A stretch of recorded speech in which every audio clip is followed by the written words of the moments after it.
Good morning, everyone. I'm very privileged to be here with a distinguished group of Democratic members.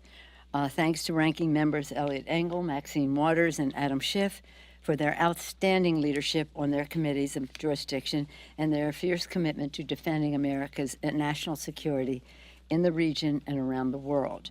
And thanks also to Representatives David Price, Lloyd Doggett, Jan Schakowsky, Jerry Conley, Peter Welsh, Barbara Lee, and John Yarmouth for joining us and for your strong leadership, all of you, in Congress to defend the Iran nuclear agreement. I carried in this book because I display it with great pride in my office and show it to people who come by.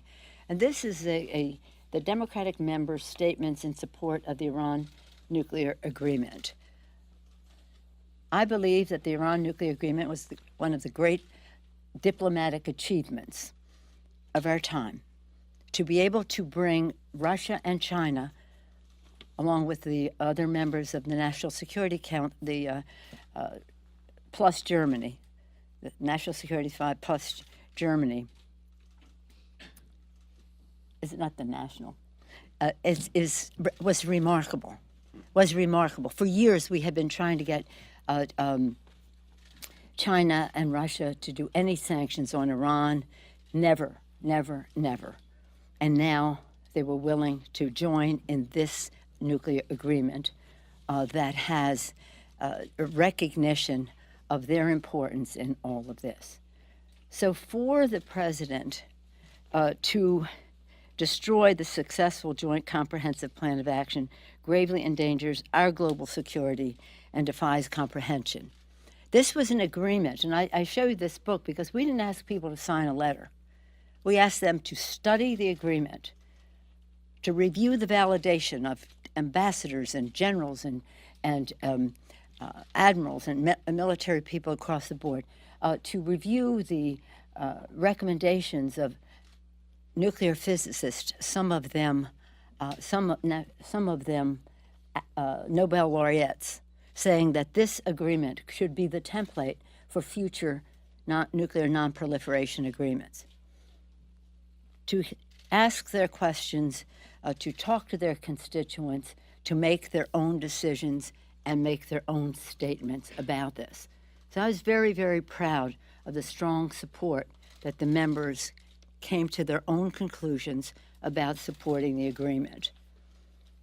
So it was an excellent piece of work, this, but also the agreement. So as I said, the president's action is very troubling.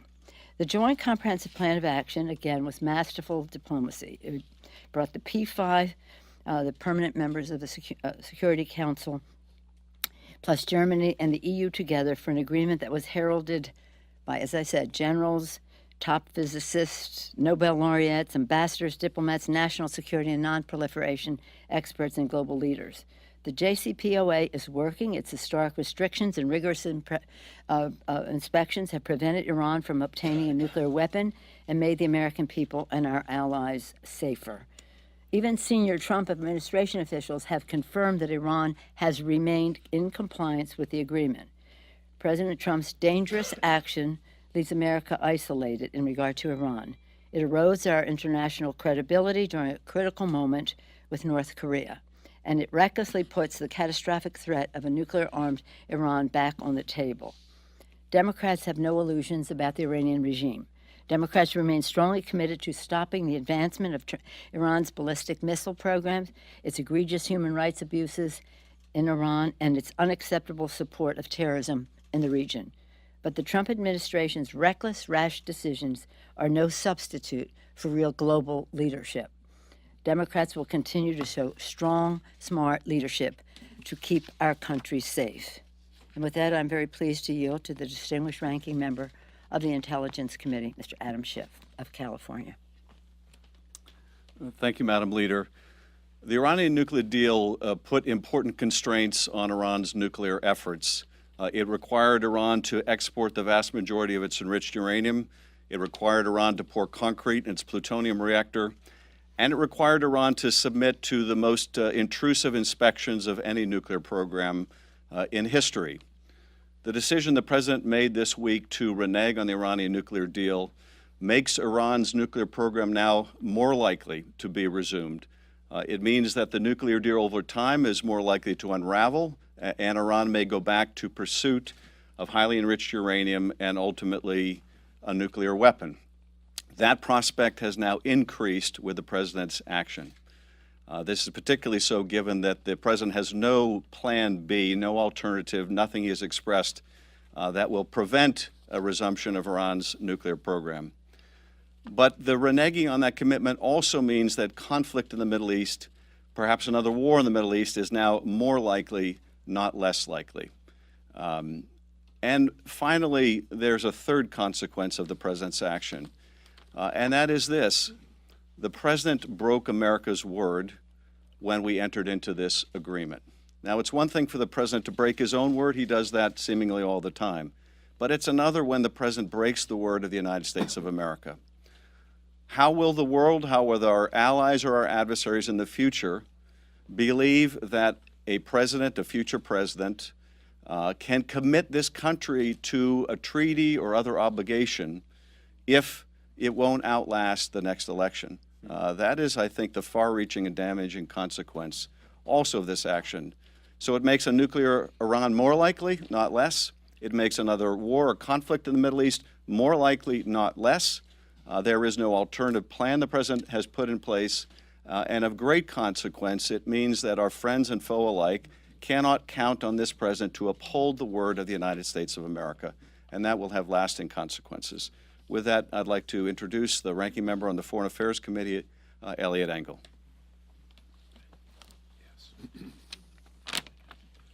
Thank you very much. We need to be clear. Iran is a serious threat. Last night's strikes on Israel risk calculating and risk making this into a full-fledged war. Iran supports terrorism. Iran has ballistic missiles. Iran tramples on human rights. As the leader said, no one doubts that Iran is a bad player. The question is, how do you answer it? Yes, there are some parts of a JCPOA that are problematic, but how do you fix them? Do you fix them by staying in the deal, or do you fix them by walking away from the deal? I think it's clear that if you want to fix them, you stay in the deal and try to get others who are in the deal to work with us. We needed to work with our partners to extend the life of the deal because the sunset provisions were problematic. We need to work with our partners to dial up pressure on Iran. We walk away now. We have no pressure. Instead of Iran being isolated, the United States is isolated. We've lost our leverage. We've lost the goodwill of our partners. It seems to me that at this particular time, walking away from this deal is the worst thing we could do. We've also lost credibility on the world stage at a time when we're going into serious negotiations with North Korea. Who would want to negotiate with us if the next time a president of another party came in, all he would do is just get rid of the deal? So I think when you look at the things, personal pique isn't important, or even the deal isn't important. What's important is how does this strengthen or weaken America's position in the world? And it's clear to me that this weakens America's position in the world. Again, I think the Iranians must be laughing all the way because we're stumbling and bumbling once again. So I think this was the worst thing to do. The worst thing to do for peace in the world, the worst thing to do for the United States is credibility, and the worst thing to do as we move forward. The President made a bad mistake, and I hope it gets corrected. And now it's my pleasure to introduce the ranking member of the Maxine Waters, ranking member of the Financial Services Committee. Thank you very much.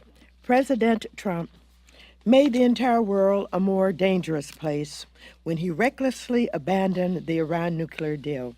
Signed by President Obama, this deal effectively blocks Iran from having a credible path to a nuclear bomb for at least 15 years. Trump's decision to pull the U.S. out of the deal will now allow Iran to pursue a nuclear weapons program unconstrained, without UN inspectors, without any recourse to stop them short of a U.S.-led military attack. With respect to this president's decision to renew and expand U.S. sanctions, I would note that sanctions by themselves are not a strategy. Moreover, even the harshest international sanctions did not prevent Iran from continuing to pursue a nuclear capability. At the height of these sanctions, Iran's nuclear program grew from 500 to 20,000 nuclear centrifuges, and their efforts to build a heavy water plutonium reactor was nearly complete.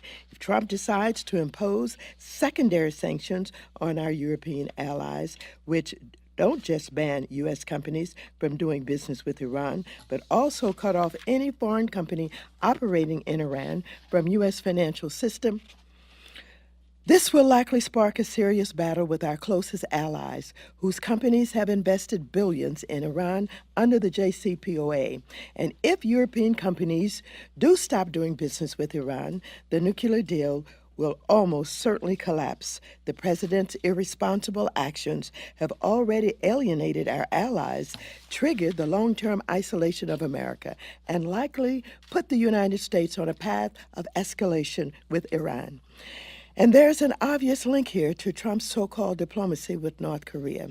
The administration's ability to pursue a credible diplomatic solution with respect to Kim Jong-un's nuclear program will be seriously undermined if North Korea and our allies believe the U.S. can be trusted to stand by its international commitments. Trump's unilateralism now will make forging a common front against Iran and any number of other threats to U.S. national security much more difficult going forward.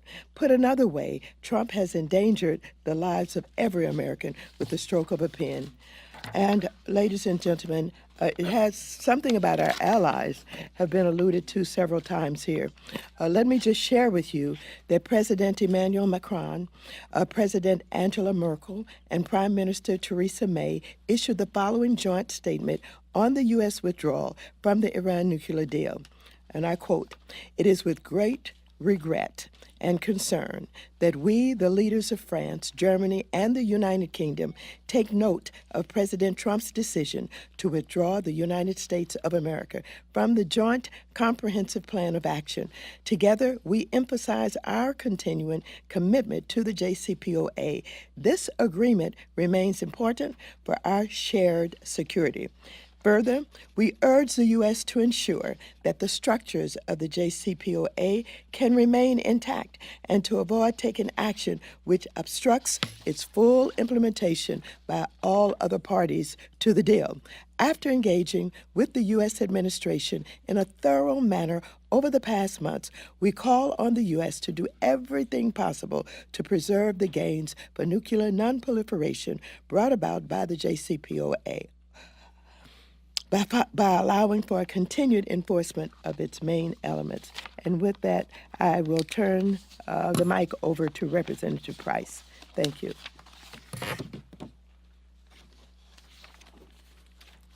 Thank you. I think probably that last Tuesday qualifies as the worst day of the Trump presidency.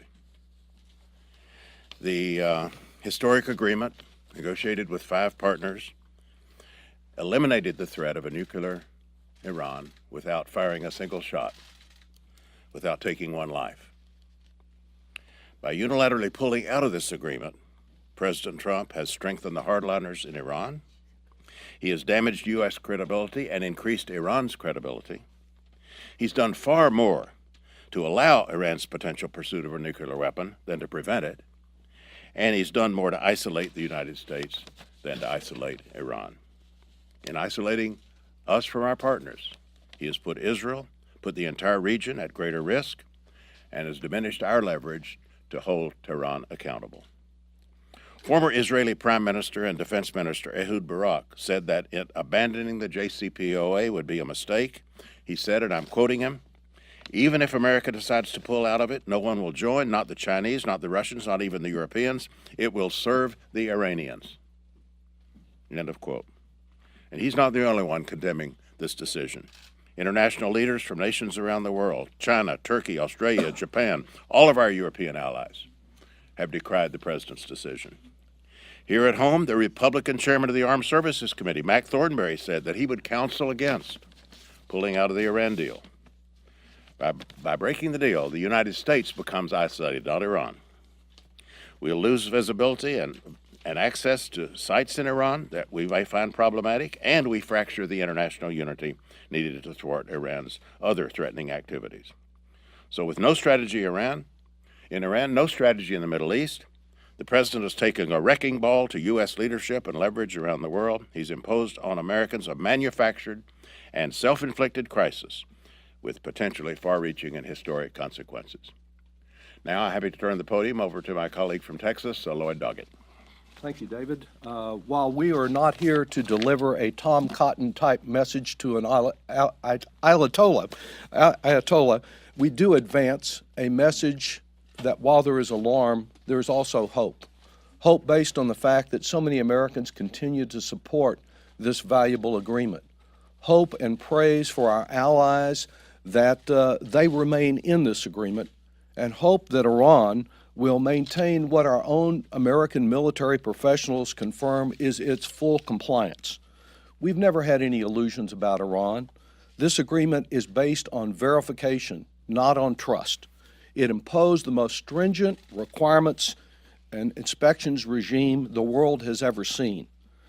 It includes Iranian military sites. Iran has shipped out 96% of its enriched uranium and dismantled 2/3 of its centrifuges, while agreeing permanently that, quote, under no circumstances will Iran ever seek, develop, or acquire nuclear weapons.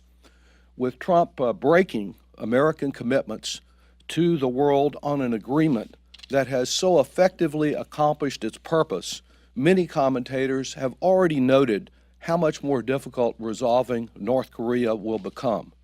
But I think it's about more than just our credibility jeopardized by a broken promise. By declaring that the extensive enforcement provisions against Iran are grossly deficient in what he described as the worst deal ever, Trump sets the standard by which he himself should be judged in Korea. We cannot settle for some broad statement of principles. We need to know that he will secure a more stringent inspection regime in Korea, even more intrusive than that which he has unjustifiably condemned in Iran. And whatever his plan B might be, if that doesn't work out in Korea or in Iran, B cannot stand for bombing. And I invite my colleague Jan Schakowsky.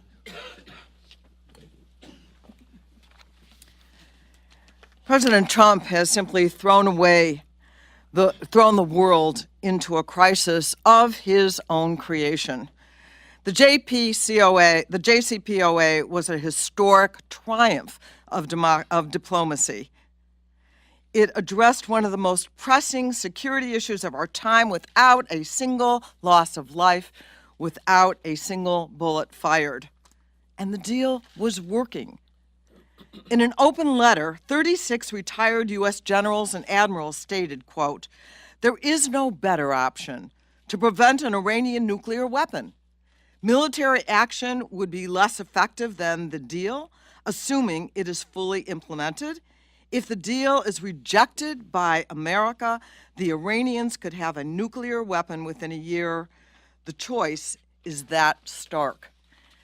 You know, we've talked about not having any illusions about Iran and the things that they are doing to support terrorism, ballistic missiles, their human rights violations. Yes, they are. And are those things somehow made better by having a nuclear weapon? Of course not. They become that much more dangerous. So now President Trump has violated the terms of the agreement without even an inkling of a plan or statement or strategy for what comes next. Withdrawing from the JCPOA may very well lead to an Iranian nuclear weapon, a true international security catastrophe. And with that, I introduce Jerry Connolly, someone who worked very hard to help get this deal passed. Well, I'm last, so I want to make 2 points. President Trump's decision to abrogate and withdraw from the Iran agreement, in my opinion, constitutes one of the most sordid and reckless acts by a chief executive of this country. Not since the U.S. Senate failed to ratify the Treaty of Versailles and join the League of Nations has there been such a momentous and destructive foreign policy decision that will lead to terrible outcomes. The probability of a nuclear Iran has now risen exponentially just when we had it under control. And if that happens, the Saudis have indicated they will do it too. And now we're off to an arms race in the most volatile part of the world. And President Trump, in having us leave this treaty, of course, has us leave without a parachute. There is no follow-up plan. And I echo what my colleague said about point number 2. What does this mean for North Korea? If you find an agreement that's working and meeting all of its metrics inadequate because your predecessor signed it and your petulance knows no bounds, even when national security is involved, then here's your standard, your own standard for North Korea. Absolute denuclearization, absolutely verifiable. Anything less than that is a failure, Mr. Trump, by your own new standard. Thank you very much for having us here today. Thank you very much, Jerry. It's really hard to explain to anyone why they think it's a good idea to reject this agreement, because it is an agreement that said that Iran would not have a nuclear weapon for a number of years, possibly ever, in terms of the language of the agreement. Without the agreement, Iran was on the path to have a nuclear weapon in 1 or 2 years. So to those who keep saying this is important for us to stop them from getting a weapon way down the road, you have just given them license to go forward in a year or 2, making the world a more dangerous place, making a nuclear activity desired by others in the region. Very, very sad. We take an oath to protect and defend. That is our first responsibility. I do not think the president is honoring that oath by what he did. I'm glad that we're joined by our colleagues who spoke, others who have been working on this issue. Congresswoman Barbara Lee, Congressman John Yarmouth, and Congressman Peter Welch are with us, and other members who have been just saying that there is no plan B. How do we make sure that the world knows that we are committed to nuclear non-proliferation, and we're willing to make the important decisions and tough decisions to do so? Mr. Connolly has set a high standard for the president. I hope he understands what's at stake. And this isn't about photo ops. It's about global leadership. Any questions? On this subject? First, we'll go to others afterward, but on this subject. On this, yes, ma'am. This is the White House who says the president was elected to renegotiate deals like this. He's elected on his own negotiating ability. And there are many Americans who don't think the Iran deal is a good one. There's many moderates in Congress. Can you comment on that idea that the president is fulfilling a promise to voters to try and get better deals? It's interesting how selective the president is about fulfilling his promises. Remember carried interest and what a villain that was? And oh my gosh, he was going to get rid of that. And so many other things. Remember how he's going to protect American workers, and he passed a tax bill that gives corporations a tax incentive to create jobs overseas. Don't get me started with his campaign promise. Yeah. And so the fact is, over 60% of the American people in the poll that just came out said they wanted the agreement to be sustained. I just want to read a quote then from Ed Royce. Do you want to read it? From Ed Royce? Your chairman? I believe the best path forward at this point is to continue pushing to fix these flaws as we enforce the hell out of this deal. Tearing up a nuclear deal will not recover this cash. That toothpaste isn't going back into the tube. It won't help galvanize our allies into addressing Iran's dangerous activities that threaten us all. I fear withdrawal would actually set back these efforts, and Congress has heard nothing about alternative. I would concur with all those words. The Republican chairman of the Foreign Affairs Committee and the ranking member, who opposed the both of whom opposed the agreement, but no, now that is yes, sir. Thanks so much. The White House has indicated that it's possibly going to implement additional sanctions beyond the sanctions they reimposed from the JCPOA. Some of your colleagues on the other side of the aisle have also floated this idea. Legislatively, do you have any sort of game plan to, keep some of your, not Chairman Royce, but, people like Senator Toomey, Congressman McCall, who have called for additional sanctions on Iran from going forward? Does anybody want to speak to that? As has been said, the president had no plan B. This was a coordinated collaboration among many nations, and that multilateralism was the strength of the agreement. It's very hard to if the president's even going to enforce sanctions if he doesn't feel like it that day, no matter what the Congress says. But as our ranking member on Foreign Affairs and others have said, we have no illusions about Iran, about their ballistic missile program, about their support for terrorism in the region, or their human rights violations at home. We have sanctions in place. I don't know how. I mean, I just wish we could put the toothpaste back in the tube, because the president has taken us down a very dangerous path. One more. Yes, sir. We're just watching the clock because we have votes. Jeffrey Cook from ABC News. I have a question for Congressman Schiff. What was the most concerning part of the Facebook ad release from the Intelligence Committee today? Excuse me, just 1 second. Any other questions on the agreement? You have one One more on the agreement. In context of this agreement with what the president's planning to do with Kim Jong-un, moving forward, should these types of agreements be ratified as treaties so that it's much more difficult for a successor than to walk it back? No, it was an agreement. It was a multilateral agreement. Can you speak at the mic? Yeah. Does anyone speak to that? It's a multilateral agreement, and it has the full force of it. Look, let me just say this. There's something very strange about this attempt to stop Iran from going forward with developing a nuclear weapon. Not one Republican in the House or the Senate supported the effort to stop Iran from moving forward with that. So that may not have been the motivation for having it as an agreement as opposed to a treaty, but doing it as an agreement got the job done. I guess my question is, that's okay, moving forward with other international agreements, whatever. Sure, president depends on what it makes. is. You have to make a judgment about whatever it is and how many other parties are involved in it. This was the United Nations Security Council +1, Germany, the EU, and Iran.